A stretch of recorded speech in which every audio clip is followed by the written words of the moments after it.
Praise Muhammad with my poetry. I do not say that I praise Muhammad with my poetry, but by praising him, it brings honor to my word and me.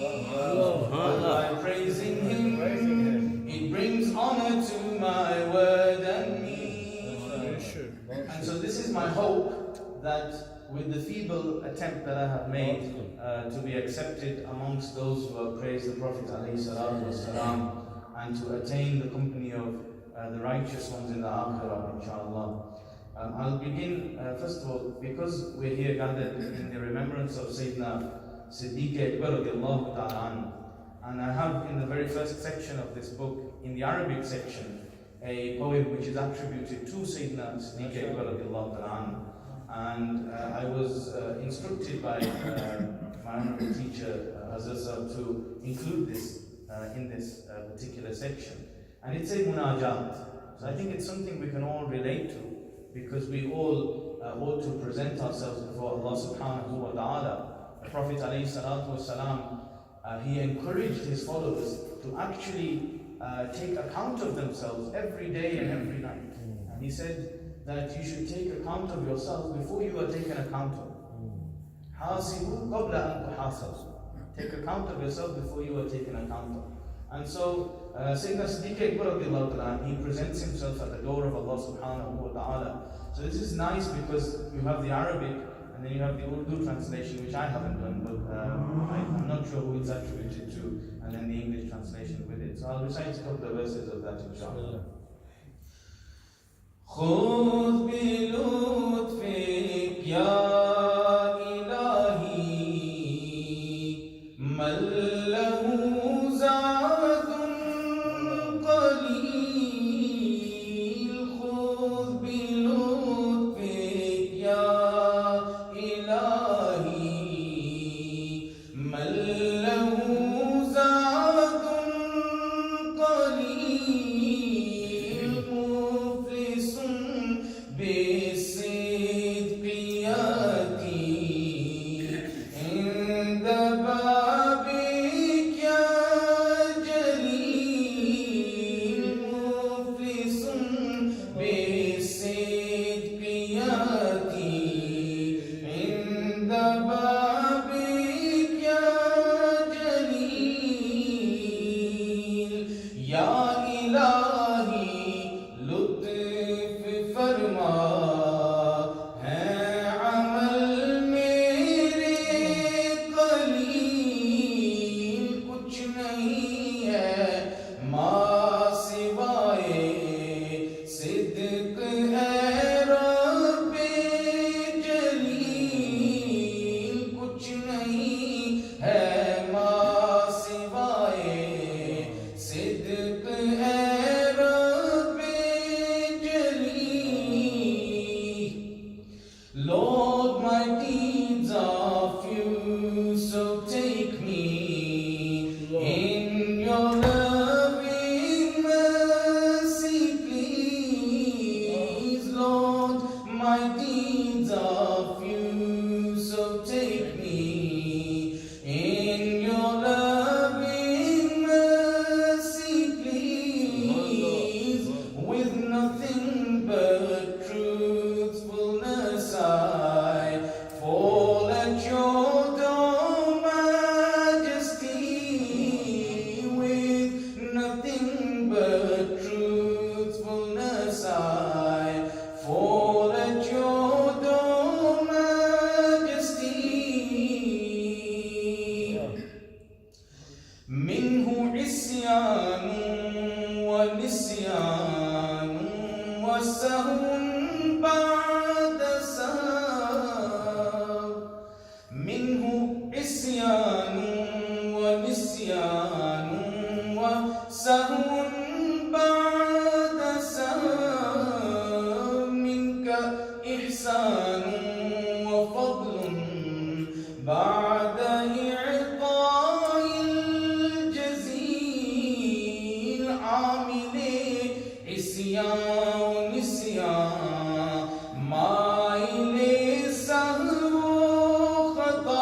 radiallahu anhu's, it's his humility. Even though we know the great rank he has before Allah subhanahu wa ta'ala. But look at his humility. أين موسى أين عيسى أين يحيى أين نوح أنت يا صديق عاصم تب إلى المولى الجليل موسى وعيسى ويحيى نوح की है बात और तू है ऐसे दीक आसी हो सुए रब्बे जलील. How the rank of Musa, Isa, Yahya and Nuh is mighty. You're a sinner, oh Siddiq, turn to the Lord of Majesty.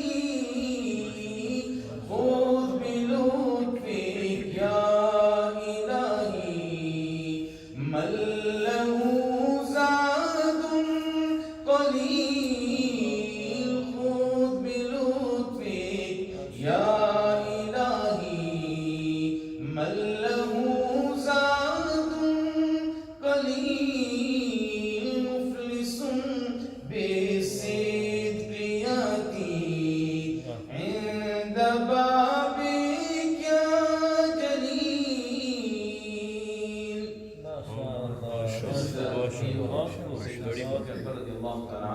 In the court of Allah subhanahu wa ta'ala.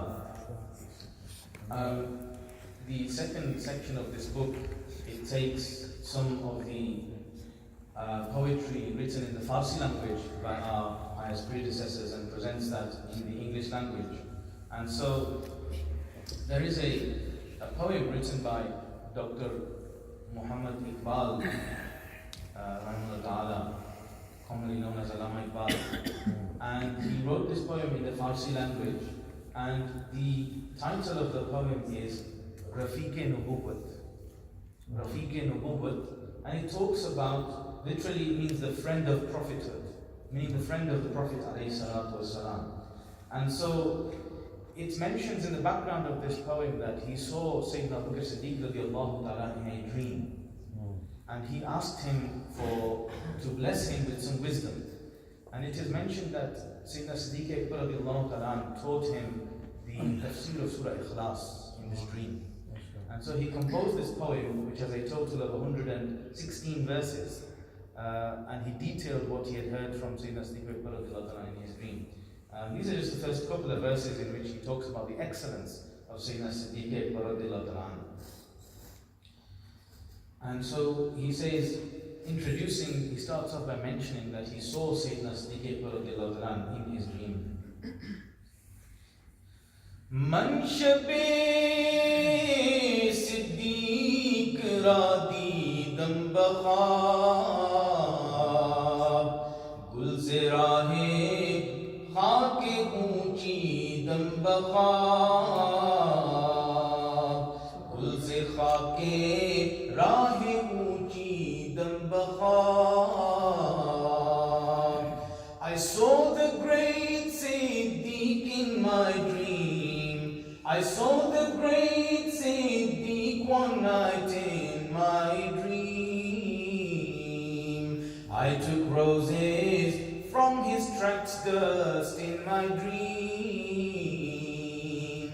He says that the dust that was rising from the footsteps of Sayyidina Siddiq radiallahu ta'ala, I picked flowers and roses from that dust. When he was asked what he meant by that, he said, I mean that the tafsir of Surah Ikhlas that he taught me, that is what I'm talking about. So he said, Allama Iqbal is saying to Sayyidina Siddiq in his dream, Amanna nas bar Maulana. He is talking about him, his excellence. Amanna nas bar Maulana. Akali mein awwal sina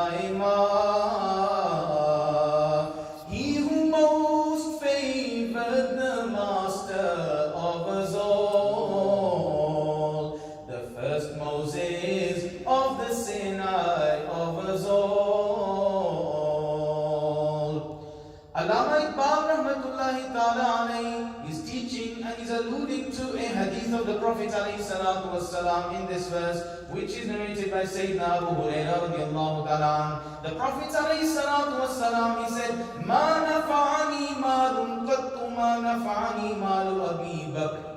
That no one's wealth has helped me as much as the wealth of Sayyidina Siddiq Akbar radiallahu ta'ala. فَبَكَى أَبُو بَكْرٍ radiallahu ta'ala. When Sayyidina Abu Bakr Siddiq radiallahu anhu, he heard this, he began to weep. And he said, وَقَالَ هَلْ أَنَا وَمَالِي إِلَّا لَكَ يَا رَسُولَ اللَّهِ. He said, Ya Rasulullah, it is not the case that me and everything I have belongs to you, Ya Rasulullah. And so Sayyidina Siddiq Akbar radiallahu ta'ala, he has this amazing run. And Allama Iqbal, he continues, he says, Himmate oo kishte millat raatu abr. He says that if our deen was a field that had been plowed, then Sayyidina Siddiq Akbar radiallahu ta'ala, his courage would have been the rain to water that field, to allow that field to flourish. Himmate oo kishte millat raatu abr Thaniye Islam garo badro qabr. Allama Iqbal himself said about this verse that I have summed up the excellence of Sayyidina Siddiq Akbar in this one verse. Courage like the rain for the cropland of the faith.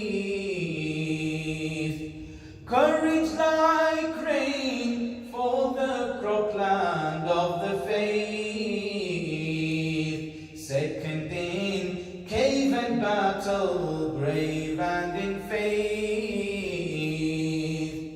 Again, this is referring to a hadith of the Prophet ﷺ, which is mentioned by Imam Hakim in his Mustadrak, I believe. And he says that one of the companions, regarding Sayyidina Abu Bakr Siddiq radiallahu anhu, he says, Kana Abu Bakr min al-Nabi alayhi salatu wassalam makana wazir. That Sayyidina Abu Bakr Siddiq radiallahu ta'ala anhu, he was like a deputy to the Prophet alayhi salatu wassalam. فَكَانَ يُشَاوِرُهُ فِي جَمِيعِ الْأُمُورِ فَكَانَ يُشَاوِرُهُ فِي جَمِيعِ أُمُورِهِ. That the Prophet ﷺ would discuss all his affairs with Sayyidina Siddiq Akbar radiallahu ta'ala. وَكَانَ ثَانِيهِ فِي الْإِسْلَامِ وَثَانِيهِ فِي الْغَارِ وَثَانِيهِ فِي الْعَرِيشِ يَوْمَ الْبَدْرِ وَثَانِيهِ فِي الْقَبْرِ. That he was the next after him in the deen, he was the next after him, yani he was with him in the cave, and he was the one who was guarding the Prophet ﷺ in the battle of Badr, and he was also the one who is next to him in his grave. وَلَمْ يَكُنْ رَسُولُ اللَّهِ صَلَى اللَّهُ عَلَيْهِ وَسَلَّمَ يُقَدِّمَ عَلَيْهِ أَحَدًا. The Prophet ﷺ would not put anyone before him. And so Allama Iqbal rahimahullah, he mentions that. And so this is the rank of Sayyidina Siddiq Akbar radiallahu ta'ala. We, alhamdulillah, are blessed to be from the Ahl Sunnah, and Allah subhanahu wa ta'ala has given us the love of the Ahl Bayt Athar and also the Sahaba Kiram alayhim ridwan. And alhamdulillah, I am also from the spiritual order, the Chishti spiritual order. I also have a link with it, which of course goes back to Maulana Kainat, Sayyidina Ali karamallahu wajhul kareem. And so we're blessed that we have these personalities and we hold them dearly. This is a great blessing from Allah subhanahu wa ta'ala upon us. I want to very quickly, in the few minutes that I have remaining from the time I was allocated, just mention briefly about the ayat which I recited at the beginning. Allah subhanahu wa ta'ala states in the blessed Quran, يَوْمَ يَفِرُّ الْمَرْءُ مِنْ أَخِيهِ. Talking about the Day of Judgment.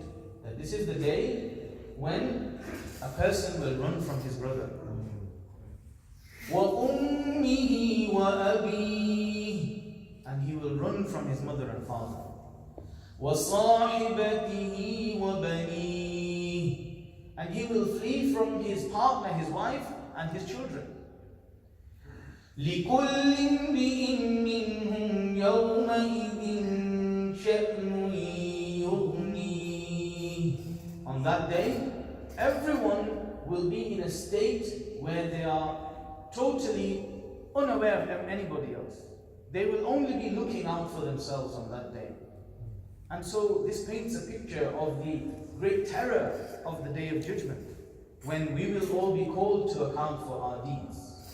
One of the great beauties of being part of a spiritual order and keeping the company of pious men of Allah and to be attributed to them and to be part of their chain is that we hope that Allah subhanahu wa ta'ala will on the Day of Judgment raise us with them. The blessed Quran says that on the Day of Judgment every nation will be raised with their imam, their leader. And also the Prophet ﷺ, he was asked by one of the companions, Ya Rasulullah, Mata as-sa'a? When is the Day of Judgment?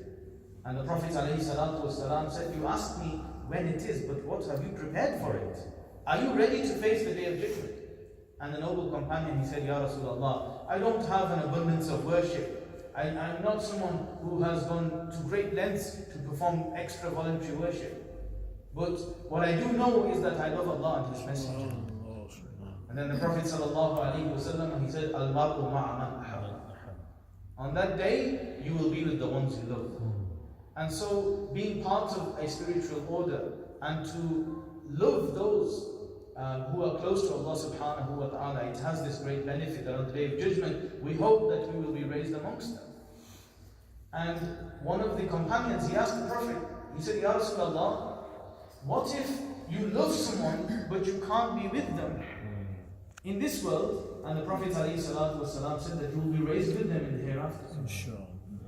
And so it's of a great benefit on that day. You know, there is a saying, I often talk about friendship with the youngsters that I work with, that I teach. And everybody has a different concept of what friendship is. And I would say that one of the common definitions that most people agree with is that a friend is someone who you can rely on to be there for you in your time of need.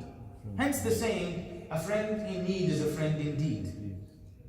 And so it is up to us to understand and realize that our greatest hour of need will be the Day of Judgment.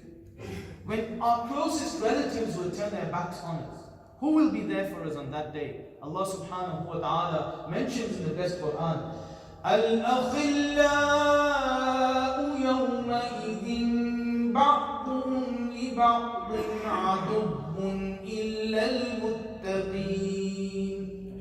On that day, the closest of friends will become enemies illa al-muttaqeen, except those who fear Allah subhanahu wa ta'ala, except those who have piety in their hearts, who have God consciousness, and who are your friends for the sake of Allah subhanahu wa ta'ala.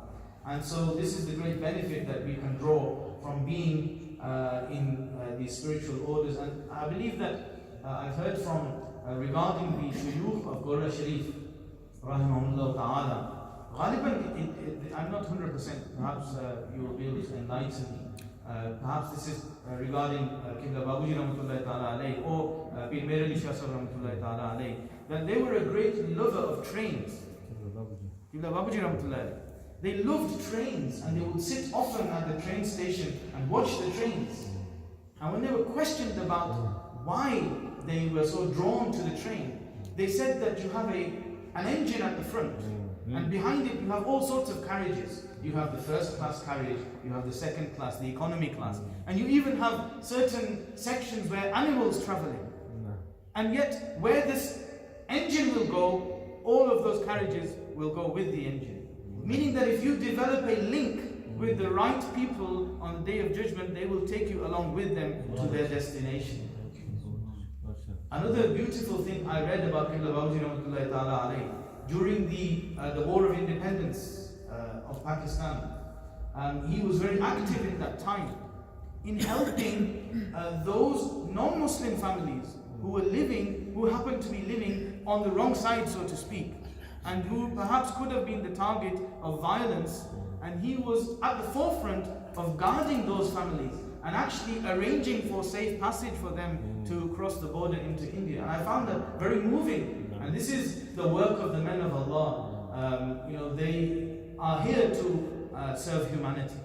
And so the motto of the men of Allah is worship of the Creator and service of the creation. And that is what they dedicate their lives to. I want to finish off. You heard earlier the kalam of Pir Mir Ali Shah Sahib Rahmatullahi Ta'ala, a very famous kalam in the Punjabi language. I want to present to you one or two verses of it in the English language. So this hasn't been published yet. Inshallah, this will be in the next volume. So I'll finish with this, and I ask Allah subhanahu wa ta'ala to accept our gathering and to make us amongst the righteous ones and to raise us amongst them and to allow us to spend our lives in the service of others, to lead selfless lives. And so Allah subhanahu wa ta'ala will bless us on the day of judgment, inshallah.